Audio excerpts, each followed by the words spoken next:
ଧରିତ୍ରୀ ଆବା ଭଗବାନ ବିର୍ସା ମୁଣ୍ଡାଙ୍କ ସେ 50ତମ ଜନ୍ମବାର୍ଷିକ ଉପଲକ୍ଷେ ନବରଙ୍ଗପୁର ଜିଲ୍ଲାସ୍ତରୀୟ ଜନଜାତୀୟ ଗୌରବ ଦିବସ ସ୍ଥାନୀୟ ରାଜା ଚୈତନ୍ୟ ଦେବ ଉଚ୍ଚ ବିଦ୍ୟାଳୟ ପଡ଼ିଆଠାରେ ପାଳିତ ହୋଇଯାଇଛି।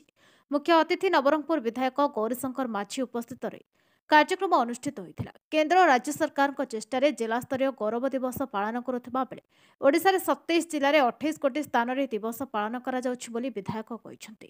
ନବରଙ୍ଗପୁର ଜିଲ୍ଲା ପ୍ରଶାସନ ତରଫରୁ କାର୍ଯ୍ୟକ୍ରମ ଆୟୋଜନ ହୋଇଥିଲା।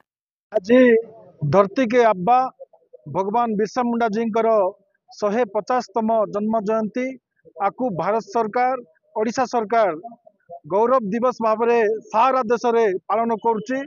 यशस्वी मुख्यमंत्री मध्य आज आपको भव्य दिव्य करने सारा राज्य रे 27 जिलार 28 स्थान में भव्य दिव्य भाव में कार्यक्रम आरंभ होती।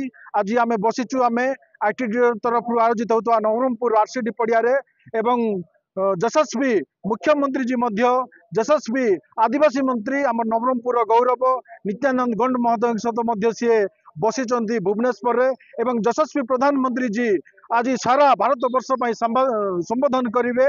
सी बसी आज संबोधन करने बिहार जमुई ठारे सबु चिंतित सरकार डबल इंजिन सरकार अपन ओडिशा सरकार कहतु केंद्र सरकार कहतु आदिवासी आदिवासी स्वास्थ्य आदिवासी गमनागमन शिक्षा समस्त क्षेत्र में आदिवासी डेभलप हम तार सब चिंतित कोटि कोटि आदिवासी परिवार को घर देवा कथा हो लैट्रिन देवा कथा हो से शिक्षार कथा हो प्रत्येक जिले में मॉडल स्कूल कथा हो समस्त प्रकार जिनस आदिवासी दौरान एवं स्वतंत्र सुविधा दौरान आज 7000 पाखापाखि टंकार घोषणा हम योजना से सब चिंतित। आज आमर जे गौरव जे आमर पूर्वपुरुष पूर्वज देश स्वाधीनता करने जहाँकर भूमिका अतीब गौरवमय थिला तांकर जन्म जयंती उत्सव आम बर्तमान अच्छु नवरंगपुर पालन करछु। Nabarangpur Devi Prasad Patnaik report नायवती TV.